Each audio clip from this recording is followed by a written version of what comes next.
ایک کتاب دکانوں سے سیکیورٹی رسک کہہ کر اٹھا لی جاتی ہے، ایک تنقیدی مضمون اخبار اپنی ویب سائٹ سے ہٹانے پر مجبور ہو جاتے ہیں کیونکہ اس کا متن جو ہے وہ اہل اقتدار کو پسند نہیں آیا، مگر اس کے بعد وہ مضمون زیادہ موضوع بحث بن گئے، ان پر زیادہ بات ہونے لگی، وہ لوگ بھی انہیں پڑھنے کے خواہاں ہوئے جو عام حالات میں انہیں نہ پڑھتے۔ اہل اقتدار سمجھتے ہیں کہ وہ طاقت سے الفاظ کا گلا گھونٹ سکتے ہیں، انہیں خاموش کر سکتے ہیں، لیکن تاریخ کا سبق کچھ اور ہے۔ الفاظ کا گلا گھونٹنے کی کوشش کبھی کامیاب نہیں ہوئی۔ اگر کسی خیال، لفظ اور کتاب میں دم ہوتا ہے تو اپنے آپ کو منوا کر ہی دم لیتے ہیں۔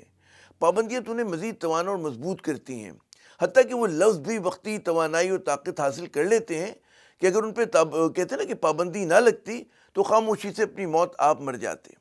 مگر نہ جانے ہمارے فیصلہ سازوں کو کون ایسے مشورے دے رہا ہے کہ جن پر عمل کرنے کا فائدہ صفر مگر بدنامیاں اور نقصانات بے تحاشا ہیں۔ غیر اعلانیہ پابندیاں سینسر اہل اقتدار کی طاقت کا نہیں بلکہ کمزوری اور گھبراہٹ کا مظہر ہوتے ہیں۔ جس زیر عتاب کتاب کا ذکر ہے وہ فرت اللہ بابر کی بیونڈ دا بوم ہے، جسے لائٹ سٹون یعنی کہ مینا سید کے ادارے نے چھاپا، اور جس زیر عتاب مضمون کی طرف اشارہ ہے وہ نوجوان کالمسٹ زرین نظمانی کا ہے۔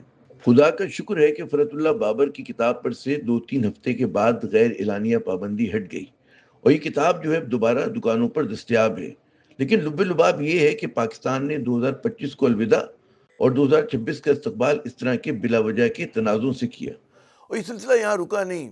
2 جنوری کو اسلام آباد کی انسدادی دہشت گردی کی عدالت نے 7 افراد جس میں صحافی اور یوٹیوبر شامل ہیں انہیں ایک نہیں بلکہ 2 مرتبہ عمر قید کی سزا سنا ڈالی۔ ان افراد پر 9 مئی 2023 میں ہونے والے ہنگاموں کو ہوا دینے کا الزام تھا جن میں مظاہرین نے فوجی تنصیبات کو نشانہ بنایا۔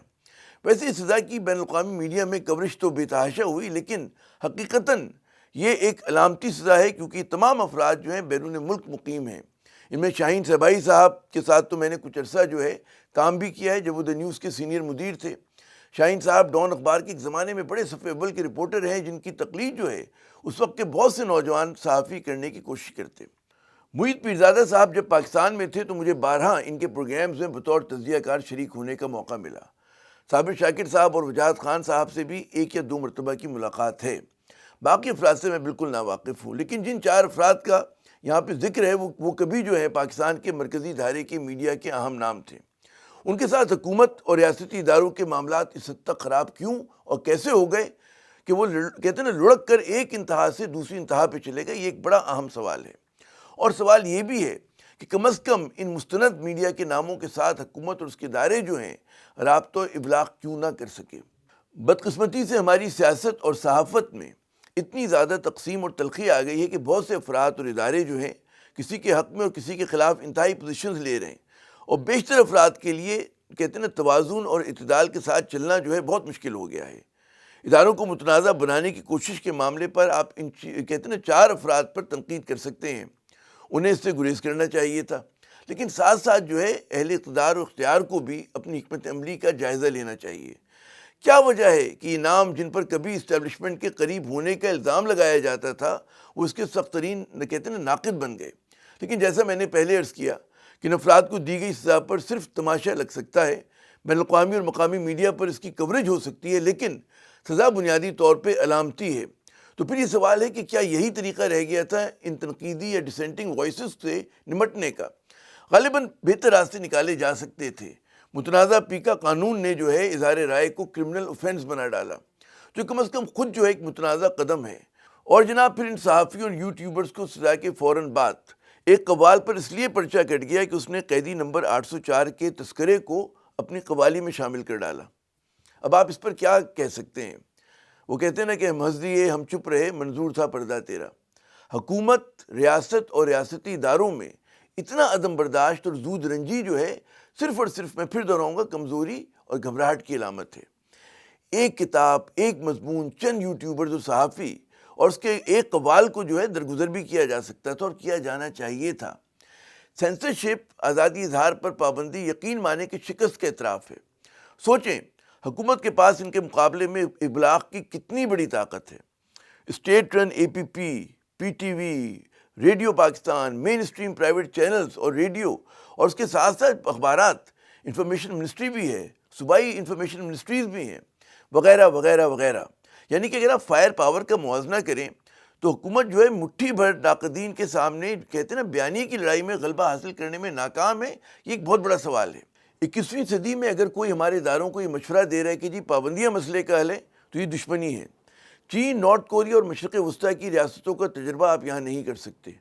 چین اور نارتھ کوریا جو ہے نظریاتی کمیونسٹ ریاستیں ہیں جن کی پارٹیوں کو عوامی تائید حاصل ہے.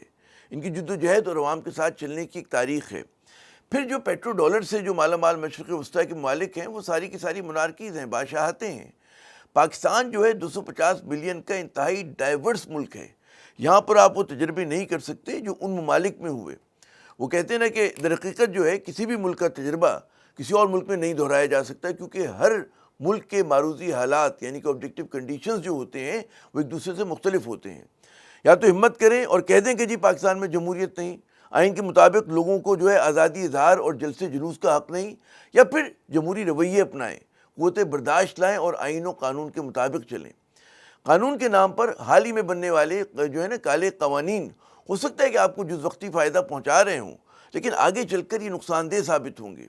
یہ ملک میں تقسیم جو ہے اس میں اضافہ کریں گے اور انتہا پسندانہ رجحانات کو فروغ دیں گے، کیونکہ جب بات کرنے اور احتجاج کرنے کے قانونی اور جمہوری راستے بند کر دیے جاتے ہیں تو پھر شدت پسندی میں اضافہ ہوتا ہے. یہی نہیں، کتابوں پر غیر اعلانیہ پابندی، مضامین کو ویب سائٹ سے ہٹوانا اور صحافیوں کو سزائیں.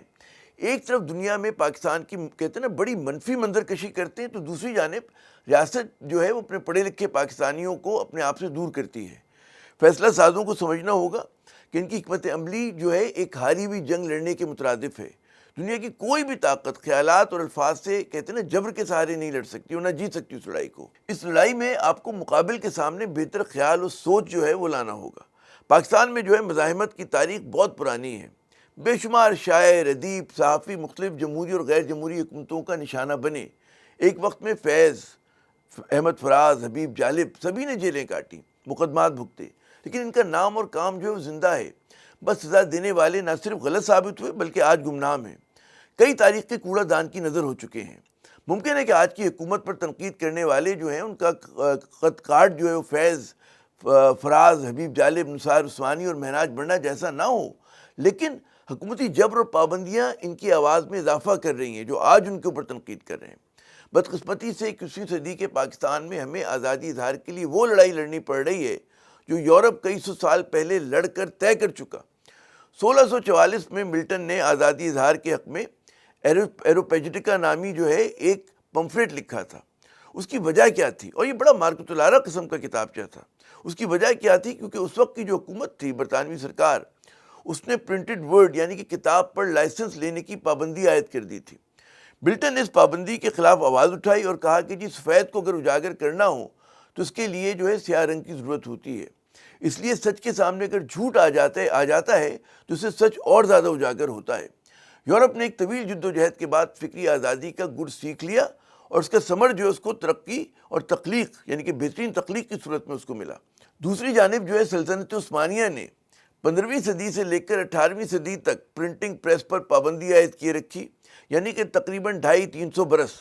اور جب اجازت دی بھی تو سخت سینسر میں، جس کی وجہ سے 3-4 دہائیوں میں صرف درجن بھر کتابیں چھپیں اور وہ بھی جو تھیں مذہبی کتابیں تھیں. نتیجہ سلطنت عثمانیہ کی بربادی اور یورپ کی ترقی کی صورت میں سامنے آیا. سینسر دراصل اعتراف شکست ہوتا ہے کہ آپ خیال اور لفظ کا مقابلہ خیال اور لفظ سے نہیں کر سکتے.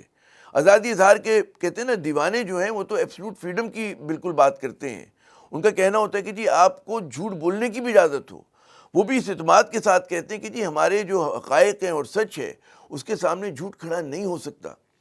فیض نے کیا خوب کہا تھا کہ بول کے لب آزاد ہیں تیرے، بول زباں اب تک تیری ہے، تیرا ستواں جسم ہے تیرا، بول کے جہاں اب تک تیری ہے.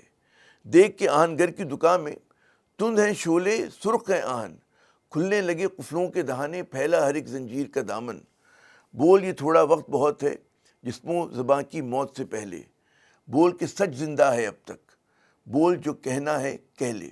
اور فراز نے بھی اپنی نظم محاصرہ میں کیا خوب کہا، میرا قلم تو امانت ہے میرے لوگوں کی، میرا قلم تو عدالت میرے ضمیر کی ہے، اسی لیے تو جو لکھا تپا کے جاں سے لکھا، جبھی تو لوچ کما کا زباں تیر کی ہے.